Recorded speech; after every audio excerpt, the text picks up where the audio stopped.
अगर ये 5 संकेत दिखें, तो ईश्वर के चमत्कार के लिए तैयार हो जाएं। क्या आपको ऐसा लगता है कि आप कठिन दौर से गुजर रहे हैं और ईश्वर आपकी प्रार्थनाएं नहीं सुन रहा? सच तो यह है कि ईश्वर अक्सर खामोशी में काम करता है, और जब हमें सबसे ज्यादा हार मानने का मन होता है, वही समय होता है जब वह कुछ असाधारण करने वाला होता है। एक प्रेरणादायक कहानी बाइबल में हन्ना की कहानी को याद कीजिए। वह दुखी थी, निसंतान थी और समाज के तानों का सामना कर रही थी। लेकिन अपने गहरे दर्द में उसने अपने पूरे दिल से ईश्वर से प्रार्थना की। और क्या हुआ? ईश्वर ने न केवल उसकी प्रार्थना सुनी, बल्कि उसे सैमुअल दिया, जो इसराइल के सबसे महान भविष्यवक्ताओं में से एक बना। हन्ना की कहानी हमें सिखाती है कि अक्सर सबसे बड़े चमत्कार सबसे गहरी और हताश प्रार्थनाओं के बाद आते हैं।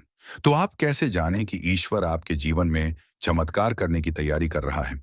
यहाँ 5 संकेत दिए गए हैं जिन पर आपको ध्यान देना चाहिए। पूर्ण समर्पण। जब आप अपने सभी प्रयासों को छोड़कर ईश्वर पर भरोसा करने लगते हैं।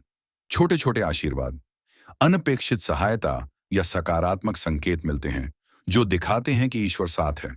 सोचने का तरीका बदल जाता है। परेशानियां अब बाधा नहीं, बल्कि ईश्वर के चमत्कार का मौका लगने लगती हैं। अशांत समय में भी शांति। बुरी परिस्थितियों में भी दिल को अजीब सी शांति महसूस होती है। हर जगह एक ही संदेश, प्रवचन, ग्रंथ या दोस्तों के माध्यम से एक ही आशावादी संदेश बार बार सुनाई देता है। अब आप कैसे तैयार हो सकते हैं? विश्वास रखें। जब चीजें कठिन लगें, तब भी भरोसा रखें कि ईश्वर आपकी भलाई के लिए काम कर रहा है। धैर्य रखें। चमत्कार अक्सर तब आते हैं जब हम तैयार होते हैं। प्रार्थना करें। जब भी संदेह हो, ईश्वर से मार्गदर्शन मांगें। आपका चमत्कार पहले से ही रास्ते में हो सकता है। क्या आप तैयार हैं?